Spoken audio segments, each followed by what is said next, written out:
Short Story 97. The Sunflower Girl. The tiny house sat nestled amongst towering sunflowers, their bright faces turned towards the warm sun like an audience captivated by a story.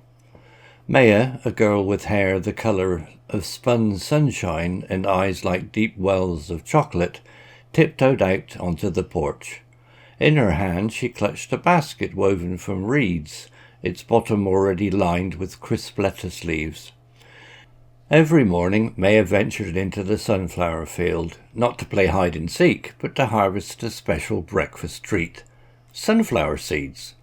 She navigated the maze of stalks, carefully not to disturb the busy bumblebees buzzing from bloom to bloom. Reaching a particular proud sunflower, its head heavy with hundreds of tiny seeds, Maya began her work. With nimble fingers she plucked away the dried petals, revealing a dark brown disc the size of her palm. This was the treasure. Gently she tilted the disc over her basket, tapping it lightly. A shower of plump white seeds rained down, bouncing playfully like popcorn kernels. Soon the basket brimmed with the harvest, enough for her and her grandmother, Nana. Nana, with her silver hair and twinkling eyes, was always waiting on the porch swing. A steaming mug of hot chocolate balanced on her lap. As Maya returned, a wide grin splitting her face, Nana would scoop her up in a hug that smelled of cinnamon and warmth. Over breakfast, Maya would recount her adventures in the field. She described the ladybug she befriended, who perched on her fingertip for a moment before taking flight, or the fuzzy bee she watched collect pollen, its legs coated in golden dust. Nana listened intently, her smile as bright as the sunflowers themselves. But today something was different. As Maya entered the field, a low hum filled the air. It wasn't the familiar buzz of happy bees, but a deeper, more rhythmic noise. She followed the sound and gasped.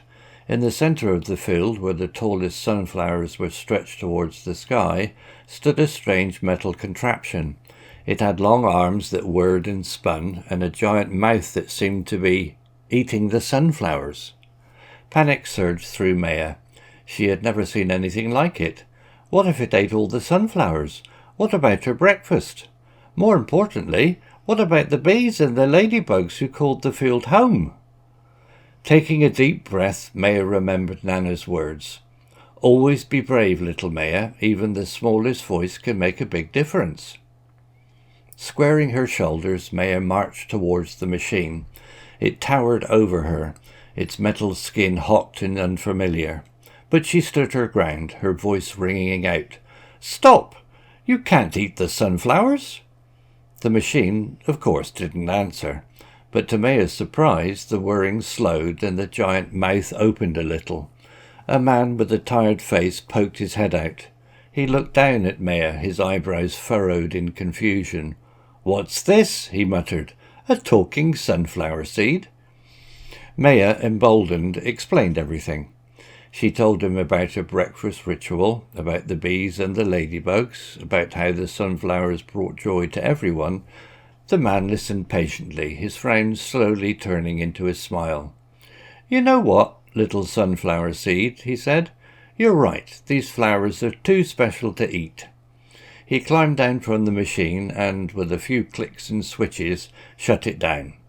The whirring ceased, replaced by the happy chirp of returning birds. The man knelt beside Naya, his eyes kind. "I'm sorry," he said. "I didn't know. Thank you for showing me how important these sunflowers are." Together they walked through the field, the man apologizing to each sunflower he saw. He promised to find another place for his machine, somewhere where it wouldn't harm anything beautiful. As the sun began to set, painting the sky in hues of orange and purple, Maya walked back to the porch, hand in hand with the man. She didn't have any seeds for breakfast that day, but her heart was full.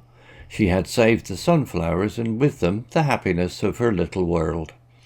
That night, snuggled under Nana's warm blanket, Maya listened to the gentle snores coming from the porch swing. The moon peeked through her window, bathing the room in a soft glow. Maya knew that even though tomorrow brought a new day, one thing would never change. The sunflowers would stand tall, a symbol of courage, kindness, and the power of even the smallest voice. Vocabulary notes. Setting: a field of sunflowers near a small house. Characters: Maya, a young girl with bright hair and eyes. Nana, Maya's grandmother, kind and supportive. Man, operates a machine in the sunflower field. Key vocabulary: nestled, comfortably positioned amongst something larger. Towering, very tall and impressive. Maze, a confusing network of paths. Disc, a flat, round object. Treasure, something valuable and desired. Harvest, collecting something like crops or seeds. Brimmed, filled to the edge. Hum, a low, continuous sound. Contraption, a strange machine or device. Whirl, to spin quickly and continuously. Panic, sudden fear and worry. Square one's shoulders. Stand tall and confident. Furrowed, wrinkled often due to worry or concentration. Emboldened, made more confident or brave. Patiently, calmly and without complaining. Kind, caring and considerate. Apologize, to express regret for something done wrong. Hues, different shades of the same color. Snuggle, cuddle close for warmth and comfort. Snores, sounds made while sleeping. Peek, look briefly or secretly. Bathe, cover something in liquid or light. Symbol, something that represents something else. Sentence examples: the tiny house nestled amongst the towering sunflowers. Maya navigated the maze of stalks, careful not to disturb the busy bumblebees. With nimble fingers she plucked away the dried petals, revealing a dark brown disc. As Maya entered the field, a low hum filled the air. Taking a deep breath, Maya remembered Nana's words, "Always be brave, little Maya." He listened patiently, his frown slowly turning into a smile.